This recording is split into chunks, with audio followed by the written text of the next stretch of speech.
Hi, my English 1 students. So this is a quick video to talk about our syllabus and what you can expect for English 1 while we're distance learning. When we return to school, there'll be some modifications to our syllabus dependent upon the need of our class and how we'll shift expectations and things like that when we're in person.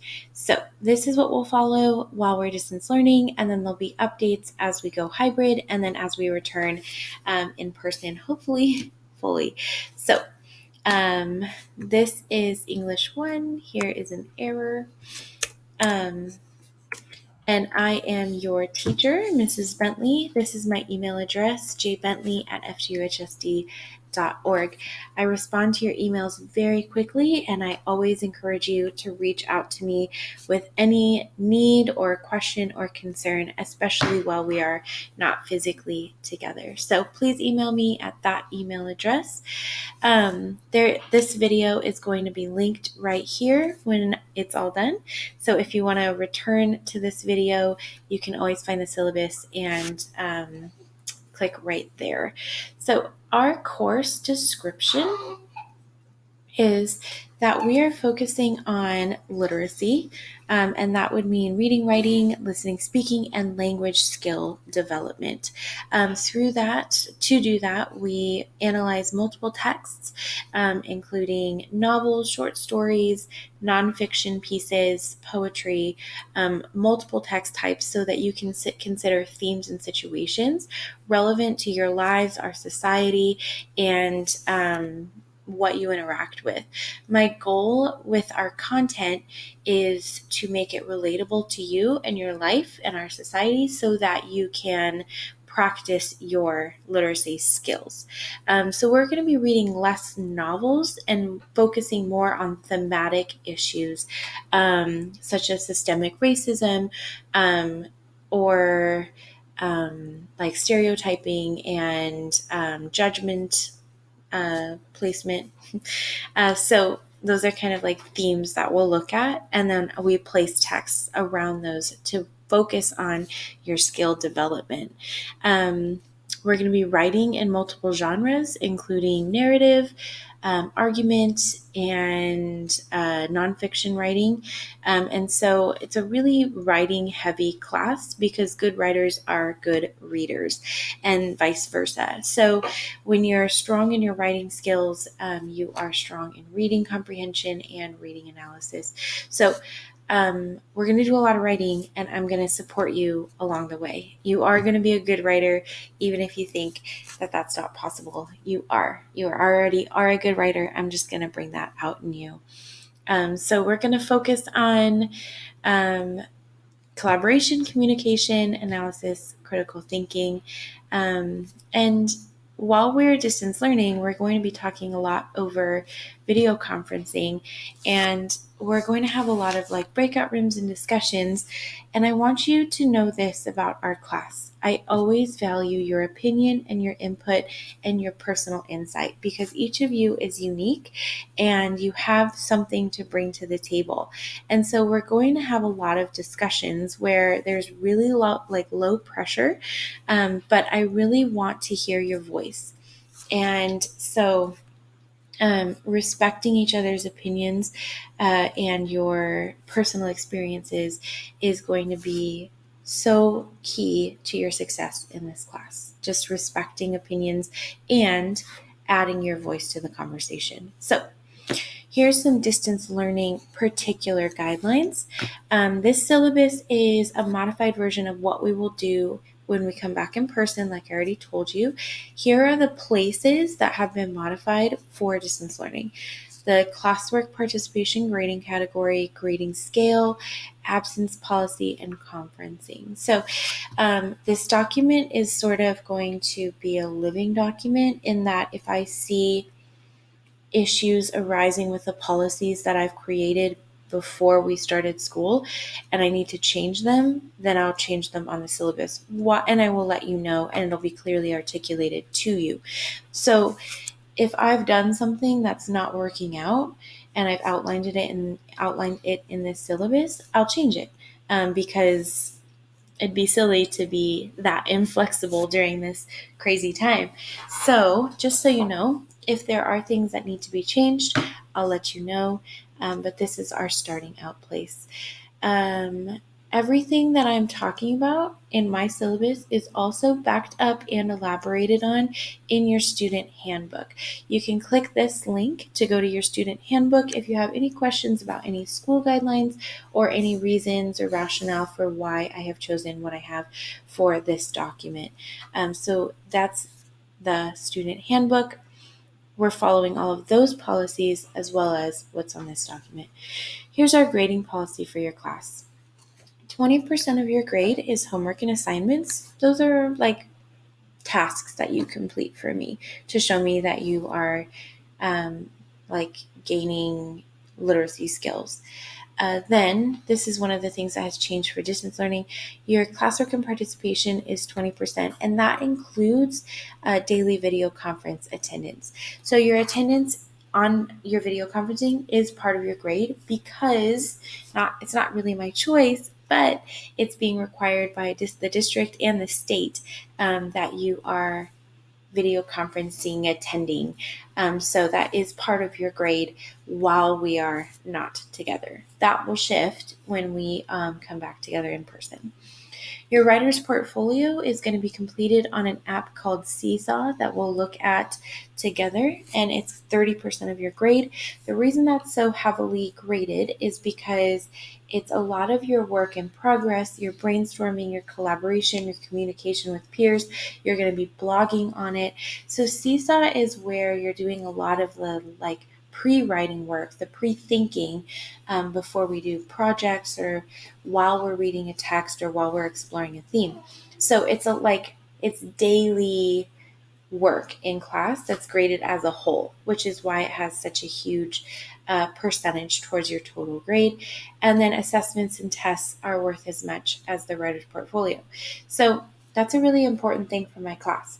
I value 100% your effort and your dedication and your work. So yes, you need to do your writing and turn in formal papers and do well on tests and things like that. But your work, your daily work, and your progress towards goals is just as important to me. And so you can actually do really, really well in my class if you show up, if you put in effort, and if you complete work. You don't have to be perfect for me, but I have to see you trying and I have to see you making progress. So that's the rationale for my grade percentage breakdown. The grading scale is really traditional, 90 to 100A, 80 to 89B, 70 to 79C. But I do not give out grades of D. So if you are getting a D percentage grade, you'll actually fall under the F category in my class. The reason why I do that is because if you get a grade of D in English class, especially English 1, you have already made yourself ineligible to go to a 4-year college. And so I'm trying to encourage you to go to college and to be eligible for college already starting day one. And so it might seem really frustrating, but it'll also be really rewarding when you get a grade of C and you're able to go to the college that you have been imagining. And if you get a grade of F, you'll retake the class in summer, you'll raise your grade, and then you'll be eligible for college. So please note our grading scale. If you have questions about that, you can let me know. It's called the No D policy, and it's to encourage you and your college success. So moving on, I post grades really regularly to Google Classroom, but your overall grade will be represented on Aries. I'll update it very frequently. I cannot help you access Aries. Your guidance counselor can help you access Aries. On Google Classroom, there are a few links to Aries troubleshooting on the stream interface. Here's our late work policy. If your work is late, it is 50% maximum credit. So say you turned in a piece of writing late it is starting at 50% and then whatever you earned based on your writing. So maximum 50%. When you have missed an assignment, you must submit a missing request form. So this is a form on the resources topic on Classroom. The reason we do this form, I'm going to show you in a second. The reason we do this form is to tell me, you're telling me I did a missing assignment. There are so many assignments and there's so much time, and I have 150 students. And so if you individually email me and say I did my late work or whatever, I will be confused, or I won't be able to find it, or it'll be difficult. And so to keep a record of you turning in work late, I ask you to do this form. And so let's look at it. So if you go to your Classroom, click classwork, and then you go to the resources topic. It's down here where it says missing request form. When you miss a deadline for any reason, complete this form to let me know that you've done the late work. So instead of emailing me or telling me whatever, you're going to do this form. Even if it's late because it's an excused absence, you're still going to do it, but then the late work, then you'll be considered for full credit. So you'll click this link. You'll read my funny meme, your name, and your period. You'll answer these questions. So this is a missing assignment. The assignment title, do one missing assignment request form for each assignment. Assignment, original due date, where can Mrs. Bentley find it? The reason why it's late is important. It's where you just didn't get it in on time, or was it an excused absence? Because then I can look at your attendance and make sure it was an excused absence and then give you full credit. And then here's an acknowledgement that I update grades that are missing at the end of the grading period. So if you feel frustrated, I'm really sorry, but I have hundreds of missing assignments and I do them all at the grading period after you've done a missing assignment request. All right, so speaking of absences, if you are absent to a live class conference via Zoom, you contact me or other people or just look at your Classroom. I'm not going to chase you necessarily to get you when you're absent on Zoom to get you to do your work. Please contact me though. So it's difficult for me. I can't reach out to everyone when they're absent, but please contact me with your questions after you read the posts, you talk to other people, you kind of problem solve. But I'm still here to help you. Absences that are not excused are not extensions on your assignments. It's due when it's due, and everything's time-stamped when we're distance learning, unless it's excused. So make sure that your absences are excused for full credit on your assignments. If you have an unexcused absence, then you're not doing missing work. Okay.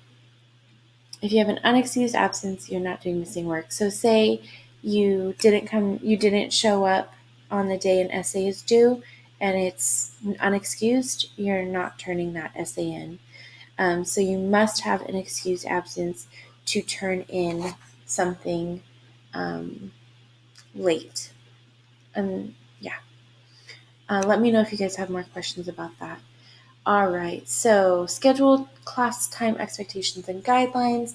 You are going to be on a daily video conference outlined by the weekly agenda, which I'm going to get to in a second. You're held accountable for joining the daily video conference during your scheduled class time. Your bell schedule is posted on the stream section of your Classroom right here. So if you're confused about the bell schedule, please reference that right there on your stream. All right. Your time on video conferencing is going to be divided between talking to me and collaborating with your peers. So there's a couple different things that we're going to do with video conferencing. I'm not necessarily going to lecture at you. We're going to use it in a dynamic way to further your learning. So I'm not just going to sit on Zoom with you guys. We're going to use Zoom. We're going to use maybe Google Meet. We'll see how it works out. And that is how we are going to talk to each other. Okay.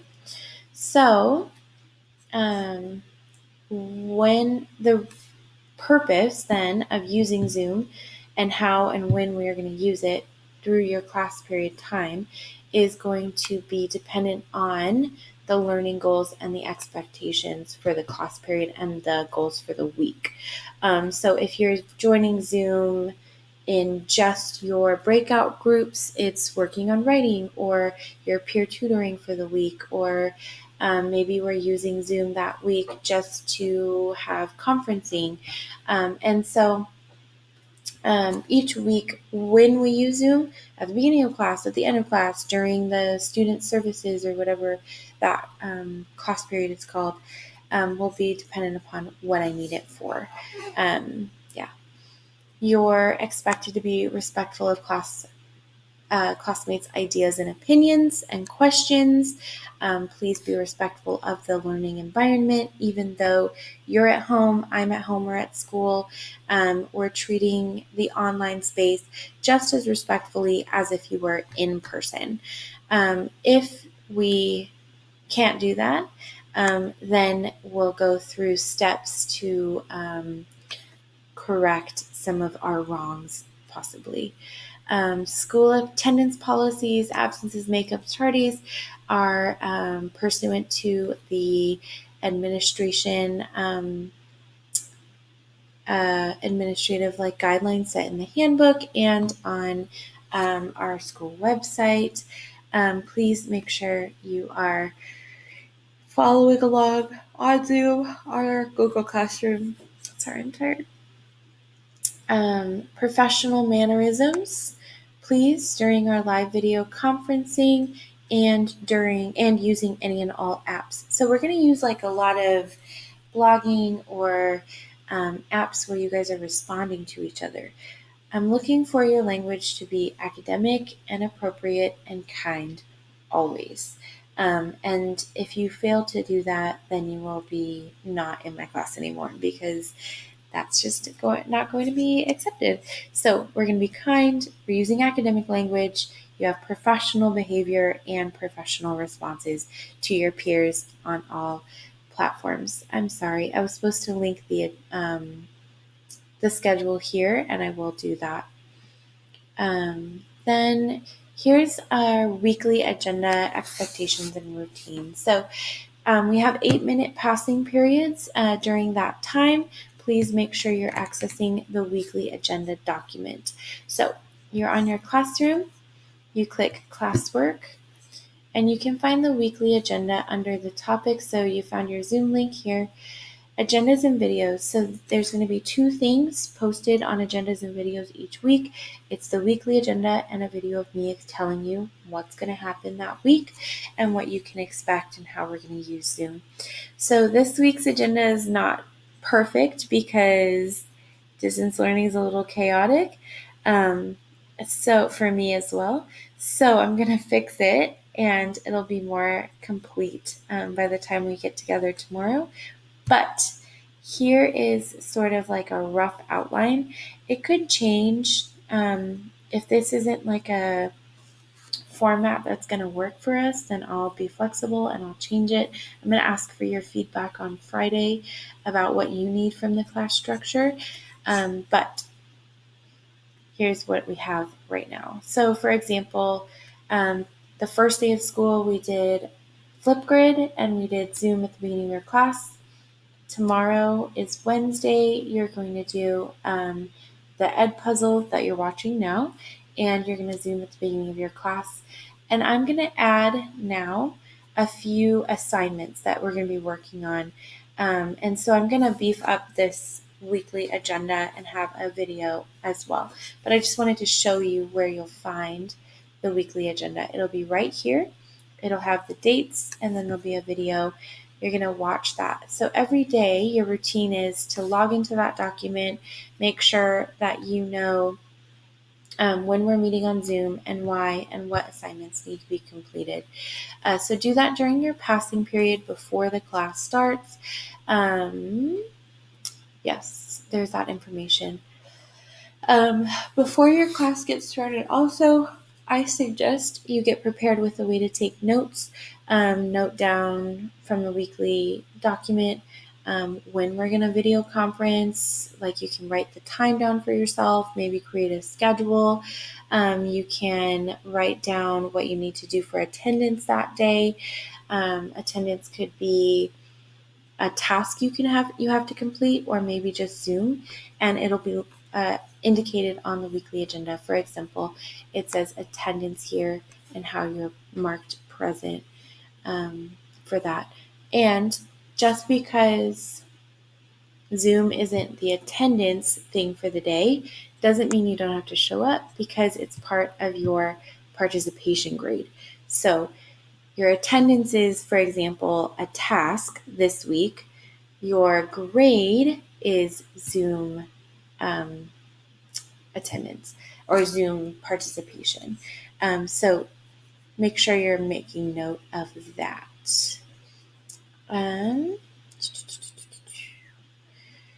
Then I think that you should also, in that 8-minute passing period, look at your Google Calendar, reference due dates, just sort of get acclimated to English class, and then be ready to sign on or do work during your English class scheduled time. As you look through the daily or the weekly agenda, I want you to write down questions that you can email me or do a hangout or ask other people or ask me during the video conferencing. So you're going to want to write. I think that's important. Note due dates, write down questions, just sort of get prepared during that passing period. We're going to be using Google Classroom. We're also going to be using a lot of educational technology apps. You can look at the tech agreement. It's linked right here. We all sign this at registration. So if you want to know what you agreed to for technology usage, you can read this. These guidelines are in line with that document. The only thing I'm going to add is please be respectful of your Chromebook. Please use it responsibly. It's for schoolwork only. And you please use your Chromebook. Please don't use your own computer. Please don't use your phone, because I need you to be integrated with your Fullerton Joint Union High School District Google account. And so you're going to sign in with Google as many times as you can, whenever you can, because that's like the integration piece that's really key for a lot of ed tech. So make sure you're using your Chromebook. Make sure you have a charger. Make sure that you also have Wi-Fi. If you don't have reliable Wi-Fi, you can get it from the district. I also want you to be aware that I'm going to be using GoGuardian. GoGuardian is an app that is installed on your computer. It cannot, just so you know, it can't access your camera, but it can access history tabs, current screen activity, and it records those things. And I can see like data and analytics on like your usage. All your teachers can, all your admin can, everyone from the district can. So please be aware of that. Your Chromebook is for school, and it is not for other stuff. So educational purposes is your Chromebook. Your phone is your other stuff. It's that. Here is your technology academic honesty policy. Please don't plagiarize. If you have questions about what plagiarism is, you can read this and note what the discipline structure is for cheating, basically.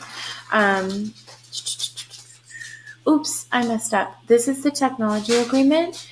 This is a website to help you troubleshoot any of your issues with technology. So that's also on the resources topic on classroom. So classwork, resources, technology troubleshooting. This website is to help you troubleshoot any technology you have, issues you have. All right. So, like I said, to conference with me, you can email me any and all times whenever I'm available for you, all the time. You can talk to me during the student support time, just set like a little, meeting with me. I take Hangouts, so it sends to me like a text message. So it's like kind of an emergency thing. Make sure you use appropriate like language, right? And like professional language. I am currently in the process of getting a phone number from the district, and that will be uploaded. Like added there when I get that for you, and your parents or you can call me on that number to get in contact with me. And so that'll be there. For now, just use my email. If you have issues with school, here are your administrators and their email addresses. And these are the things they take care of. So Mr. Sage is like kind of your go-to guy. If you have like issues, I would recommend going to him first. He does also curriculum, grading, instruction, and then like kind of higher level discipline. So Mr. Sage is awesome. I hope you get to know him well. He's very kind. He's very helpful. He's very intelligent. So hit up Mr. Sage first with your stuff. Then Dr. Jenkins does special education, and she also does like counseling services. So if you're in need of like extra help during this time, like you're going through something and you need to talk to someone, you need extra resources, you need a support group, you need something from the community, Dr. Jenkins is going to be that person for you, as well as your guidance counselor. Mr. Chang does activities, so like sports, student clubs, ASB, stuff like that. And he also does like discipline. Mrs. Crawford does attendance. So if you're not showing up, she says that she'll come to your house with our SRO. So attendance, that's Mrs. Crawford. And then Dr. Berg is our principal. So that's my class. And our rules. I'm so excited to be your teacher. I know this is a difficult time. It's difficult for you. It's difficult for me. I have a lot of grace for you, and I already love you. I promise, even though we might not know each other yet. So it's going to be challenging, and I have actually high expectations for your work and how much you learn, but I'm always here to support you. So you got this, and I will talk to you soon. Bye.